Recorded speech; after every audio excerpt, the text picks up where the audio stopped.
मरा तुझे देश में दर अग्यां दफनाए जा, मां मरा तुझे देश में दर अग्यां दफनाए जा। लाश परदेसी अजे के बेपसे न रुलाए जा, लाश परदेसी अजे के बेपसे न रुलाए जा। मां मरा तुझे देश में दर अग्यां दफनाए जा, मां मरा तुझे देश में दर अग्यां दफनाए जा। लाश परदेसी अजे के बेपसे न रुलाए जा, लाश परदेसी अजे के बेपसे न रुलाए जा।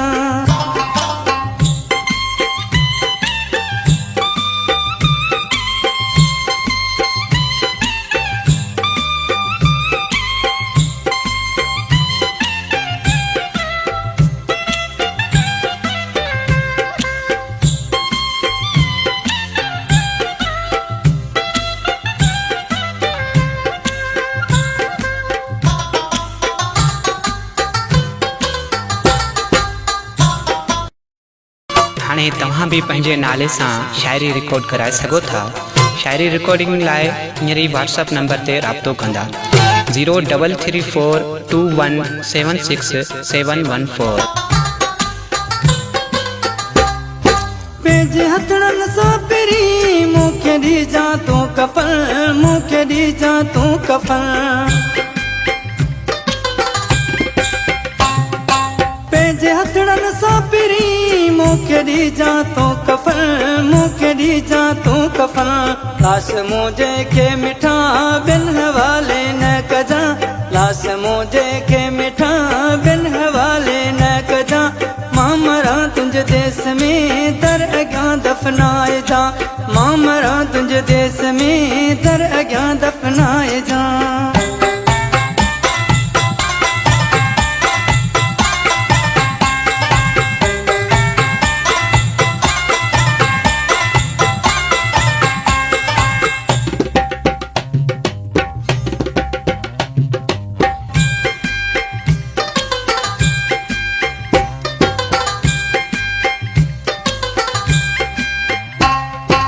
आखिरी वसियत मुझे तू मिठा पूरी कजा, तू मिठा पूरी कजा।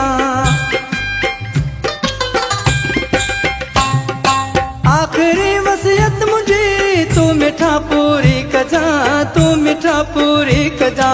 मुझी कब्र जे मथा कुल बट्टे पड़ जा, मुझी कब्र जे मथा कुल बट्टे पड़ जा। मां मरा तुझे देश में दर अग्यां दफनाए जा, मां मरा तुझे देश में दर अग्यां दफनाए जा।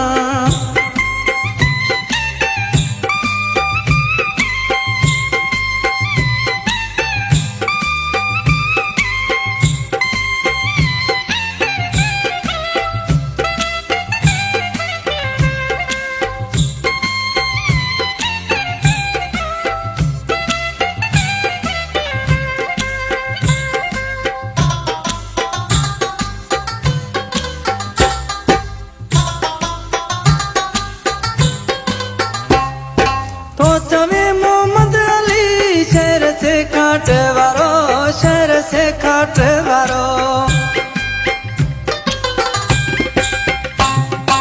तो चवे मोहम्मद अली शहर से काट वारो, शहर से काट वारो। पंहिंजे बब्बर जो मिठा तू कुले कांदी थी जा, पंहिंजे बब्बर जो मिठा तू कुले कांदी थी जा।